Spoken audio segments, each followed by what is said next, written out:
Parliament సభ్యులు YS Avinash Reddy అధ్యక్షతన కడప విమానాశ్రయ అభివృద్ధి కమిటీ సమీక్ష సమావేశం జరిగింది. విమానాశ్రయం విస్తరణ, రన్వే అభివృద్ధి, అంతర్జాతీయ ప్రమాణాలు, సదుపాయాలపై కీలక చర్చలు జరిగాయి. అనంతరం మీడియా ప్రతినిధులు విన్నపం మేరకు మాట్లాడుతూ అవినాష్ రెడ్డి కడప విమానాశ్రయ అభివృద్ధి ప్రజల హక్కు, కేంద్ర రాష్ట్రాలు కలిపి పనిచేయాల్సిన అవసరం ఉంది అని స్పష్టం చేశారు. ప్రీవియస్ గవర్నమెంట్లో ఉన్నప్పుడు ఏం నిర్ణయాలు తీసుకున్నాం, ఆ నిర్ణయాలు ఎంతవరకు అమలైనాయి, ఇటువంటివన్నీ కూడా చర్చించడం జరిగింది. ముఖ్యంగా కడప ఎయిర్పోర్ట్ గురించి నిజంగా లాస్ట్ 5 ఏళ్ల గురించి ఒకసారి ప్రస్తావించాల్సి వస్తే, జగన్మోహన్ రెడ్డి గారి హయాంలో కడప ఎయిర్పోర్ట్ అనేది ఎన్నో అడుగులు ముందుకేసింది. ముఖ్యంగా మనకు నైట్ ల్యాండింగ్ ఫెసిలిటీ లేదు కడప ఎయిర్పోర్ట్. అటువంటిది ఫారెస్ట్ ఏరియాలో ఈ లైట్స్ ఇన్స్టలేషన్ కోసం అయితేనేమి, ఫారెస్ట్ డిపార్ట్మెంట్తో పర్సూ చేయించి, మళ్ళీ గవర్నమెంట్ ఆఫ్ ఇండియాలో ఫారెస్ట్ డిపార్ట్మెంట్తో పర్సూ చేయించి మనకు దానికి సంబంధించిన పర్మిషన్స్ రావడం జరిగింది. ఇవాళ కడప ఎయిర్పోర్ట్లో నైట్ ల్యాండింగ్ ఫెసిలిటీ కూడా ఉంది, అంటే ఆల్ వెదర్ ఆపరేషన్స్ ఉన్నాయి. అదేవిధంగా రన్వే ఎక్స్పాన్షన్ కూడా పెండింగ్ ఉండింది గతంలో. అది కూడా జగనన్న సీఎంగా ఉన్నప్పుడు దాదాపు 70 ఎకరాల భూమిని అక్వైర్ చేయడం జరిగింది. 75 కోట్ల రూపాయలు వెచ్చించి 70 ఎకరాల భూమి అక్వైర్ చేయడం జరిగింది రాష్ట్ర ప్రభుత్వ నిధులతో. చేసిన తర్వాత రన్వే ఎక్స్పాన్షన్ కూడా కంప్లీట్ చేసాం. ప్రీవియస్ గవర్నమెంట్లోనే రన్వే ఎక్స్పాన్షన్ కూడా కంప్లీట్ చేసి ఎయిర్బస్ A320 కూడా ల్యాండ్ అయ్యే ఫెసిలిటీ ఇవాళ కడపలో ఉంది.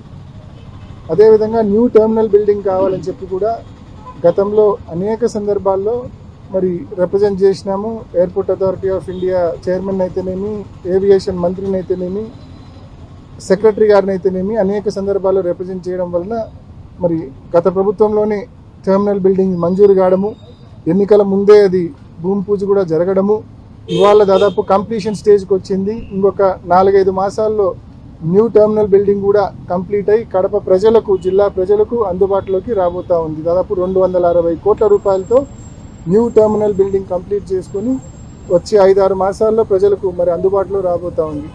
దాదాపు ఇప్పుడున్న చిన్న టెర్మినల్ బిల్డింగ్ కంటే 16-17 రెట్ల పెద్ద మోర్ కెపాసిటీ ఉన్న, మోర్ స్పేస్ ఉన్న న్యూ టెర్మినల్ బిల్డింగ్ రాబోతూ ఉంది. ఈ కొత్త బిల్డింగ్ వచ్చిన తర్వాత ఈ కన్వేయర్ బెల్ట్స్ ఇవన్నీ ఉంటాయి కాబట్టి పెద్ద ఫ్లైట్స్ కూడా, అంటే A320 వంటి ఫ్లైట్స్ కూడా కడప ఎయిర్పోర్ట్లో ల్యాండ్ అయ్యేదానికి ఇప్పటికే రన్వే ఎలాగో ఉంది కాబట్టి, పెద్ద రన్వే ఎలాగో ఉంది కాబట్టి పెద్ద ఫ్లైట్స్ కూడా ల్యాండ్ అయ్యే పరిస్థితి మనకు ఉందనే విషయాన్ని తెలియజేస్తా ఉన్నాం. సో ఈ రకంగా గడిచిన 5 సంవత్సరాల్లో జగనన్న ముఖ్యమంత్రిగా ఉన్నప్పుడు కొత్త టెర్మినల్ బిల్డింగ్ మంజూరు అయితేనేమి, దానికి సంబంధించిన పనులు మొదలు పెట్టడం అయితేనేమి, అదేవిధంగా రన్వే ఎక్స్పాన్షన్ పూర్తి చేయడం అయితేనేమి, అదేవిధంగా 75 ఎకరాలతో భూమి సేకరించడం అయితేనేమి, అదేవిధంగా all weather operations, night landing facility తీసుకుని రావడం అయితేనేమి, ఇవన్నీ కూడా చేపట్టడం జరిగింది. ఇంకా ఎయిర్పోర్ట్కి సంబంధించి ఇవాళ సమావేశంలో మరి కొన్ని ముఖ్యమైన నిర్ణయాలు, 6 monthsలో ఎట్టి పరిస్థితుల్లో న్యూ టెర్మినల్ బిల్డింగ్ ఓపెన్ చేయాలనేది అయితేనేమి, ఇంకొన్ని ప్యాసింజర్స్కి సంబంధించిన ఫెసిలిటీస్ విషయంలో తప్పకుండా ఒక సజెషన్ బాక్స్ పెట్టమని చెప్పినాము. ఎయిర్పోర్ట్కి వచ్చే ప్యాసింజర్స్ ఎవరైనా ఏదేమైనా ఫీడ్బ్యాక్ ఇవ్వాలనుకున్నా, ఏమైనా సలహా ఇవ్వాలనుకున్నా ఆ సజెషన్ బాక్స్లో వాళ్ళు ఫీడ్బ్యాక్ అయినా సలహా అయినా దాంట్లో డ్రాప్ చేస్తే తప్పకుండా అది ఎయిర్పోర్ట్ డైరెక్టర్ చదవాలా, చదివి వాటిని చేతనైనంత వరకు, వీలైనంత వరకు వాటిని అమల్లోకి తీసుకొచ్చే కార్యక్రమం చేయాలని చెప్పి కూడా ఒక నిర్ణయం తీసుకున్నాం. సో తప్పకుండా మరి ప్రజలందరూ కూడా దీనికి కోఆపరేట్ చేయమని చెప్పి, అదేవిధంగా న్యూ రూట్స్ కూడా, కొత్త రూట్స్ ఇప్పుడు హైదరాబాదు, విజయవాడ అండ్ చెన్నై 3 రూట్స్ ఉన్నాయి.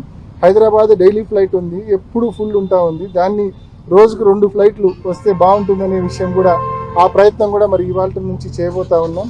అదేవిధంగా చెన్నైకి, విజయవాడకు డైలీ ఆల్టర్నేట్ డేస్ బదులు డైలీ ఒక ఫ్లైట్ ఉంటే మంచిదనే అభిప్రాయం కూడా వచ్చింది. ఆ దిశగా కూడా ప్రయత్నం చేయబోతా ఉన్నాము. మరి బెంగళూరుకు కూడా ఒక డైలీ ఫ్లైట్ కావాలని చెప్పి మరి ఎయిర్పోర్ట్ డైరెక్టర్ గారు, కలెక్టర్ గారు కూడా మరి తప్పకుండా మేమందరం కూడా ప్రయత్నం చేస్తాం ఈ విషయంలో అని చెప్పి కూడా తెలియజేస్తూ అందరి సహకారం మరొకసారి కోరుకుంటూ ముగిస్తున్నాం.